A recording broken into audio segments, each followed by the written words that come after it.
Genesis chapter 18. A son is promised to Sarah. The Lord appeared again to Abraham near the oak grove belonging to Mamre. One day Abraham was sitting at the entrance to his tent during the hottest part of the day.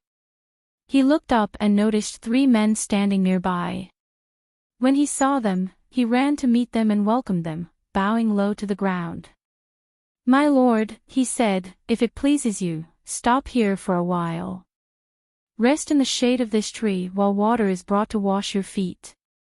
And since you've honored your servant with this visit, let me prepare some food to refresh you before you continue on your journey." "All right," they said. "Do as you have said." So Abraham ran back to the tent and said to Sarah, "Hurry. Get 3 large measures of your best flour, knead it into dough, and bake some bread." Then Abraham ran out to the herd and chose a tender calf and gave it to his servant, who quickly prepared it. When the food was ready, Abraham took some yogurt and milk and the roasted meat, and he served it to them. As they ate, Abraham waited on them in the shade of the trees. "Where is Sarah, your wife?" the visitors asked. "She's inside the tent," Abraham replied. Then one of them said, "I will return to you about this time next year, and your wife, Sarah, will have a son." Sarah was listening to this conversation from the tent. Abraham and Sarah were both very old by this time, and Sarah was long past the age of having children. So she laughed silently to herself and said, "How could a worn-out woman like me enjoy such pleasure, especially when my master, my husband, is also so old?" Then the Lord said to Abraham, "Why did Sarah laugh? Why did she say, 'Can an old woman like me have a baby?' Is anything too hard for the Lord? I will return about this time next year, and Sarah will have a son."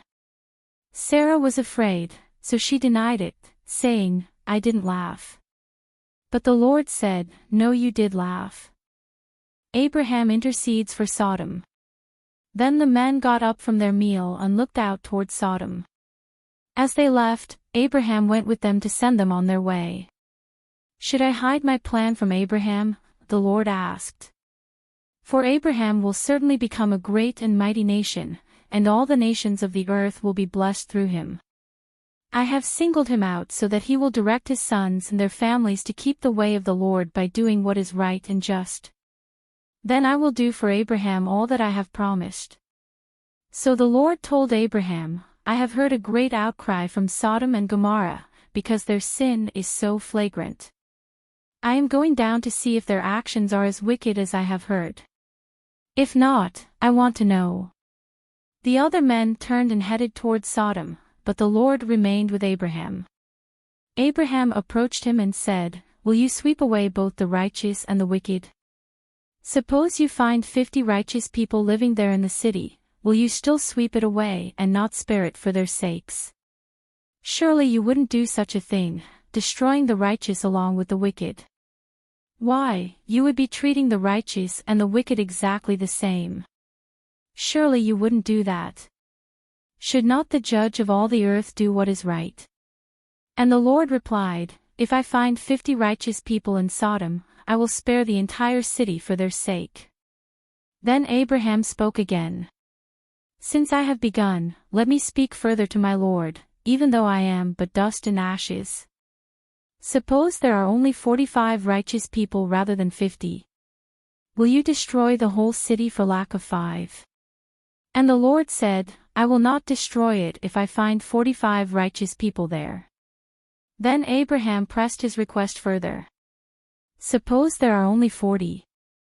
And the Lord replied, "I will not destroy it for the sake of the 40. Please don't be angry, my Lord," Abraham pleaded. "Let me speak. Suppose only 30 righteous people are found." And the Lord replied, "I will not destroy it if I find 30. Then Abraham said, "Since I have dared to speak to the Lord, let me continue. Suppose there are only 20. And the Lord replied, "Then I will not destroy it for the sake of the 20.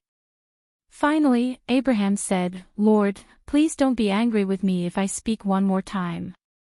Suppose only 10 are found there." And the Lord replied, Then I will not destroy it for the sake of the 10. When the Lord had finished his conversation with Abraham, he went on his way, and Abraham returned to his tent.